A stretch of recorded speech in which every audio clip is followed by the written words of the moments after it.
थुंग थुंग कंधे पर बोरा लटकाए दिन भर गलियों में भटकता रहता।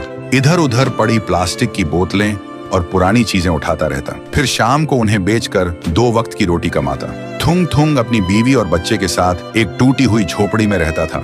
गरीबी इतनी थी कि कभी कभी नमक रोटी भी नसीब नहीं होती थी। भूख मिटाने के लिए पेड़ों के पत्तों का सहारा लेना पड़ता। फिर भी थुंग थुंग ने कभी चोरी का सहारा नहीं लिया। एक दिन थुंग थुंग थका हारा श्मशान के पास बैठा था। शाम ढल चुकी थी और हवा में जले हुए लकड़ों की बू थी। तभी उसे मिट्टी के नीचे से हल्की सी रोशनी चमकती दिखी।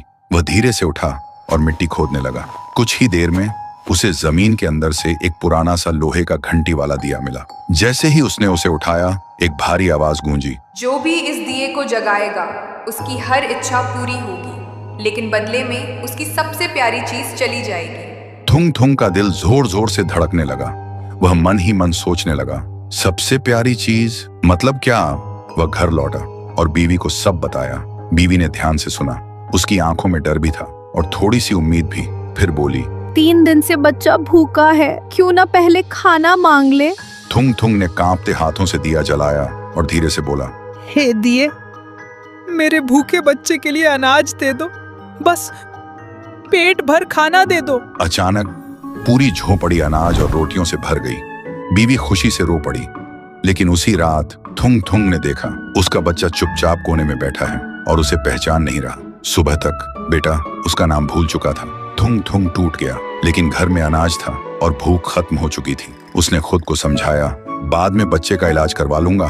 फिर उसने सोचा, एक और बार इस्तेमाल कर लेता हूँ। इस बार उसने मांगा, हे दिए, पक्का मकान और दुकान दे दो। पलक झपकते ही टूटी झोपड़ी की जगह एक सुंदर पक्का घर बन गया और बगल में भरी हुई दुकान खड़ी थी। थुंग थुंग खुशी से बीवी के पास दौड़ा, लेकिन उसने देखा उसकी बीवी पत्थर की मूर्ति बन चुकी थी। थुंग थुंग चीखता रहा, रोता रहा और कोने में रखा वह दिया हंसता रहा, क्योंकि शर्त वही थी, हर बार सबसे प्यारी चीज खोना। अब थुंग थुंग के पास बड़ा घर था, पर वह पूरी तरह अकेला पड़ गया था। वह रोते हुए पत्थर बनी बीवी को गले लगाकर बोला, मुझे ये अमीरी जिंदगी नहीं चाहिए। मेरी बीवी और बच्चे को पहले जैसा कर दे, भले ही हम भूखे रहे। दिए की हंसी अचानक रुक गई। एक तेज रोशनी हुई। जब रोशनी हटी, न पक्का घर था न अनाज का ढेर। फिर वही पुरानी टूटी हुई झोपड़ी थी, लेकिन सामने उसका बच्चा खेल रहा था और बीवी मुस्कुरा रही थी। थुंग थुंग ने सुकून की सांस ली और उस मनहूस दिए को वापस श्मशान ले जाकर मिट्टी में हमेशा हमेशा के लिए दफना दिया।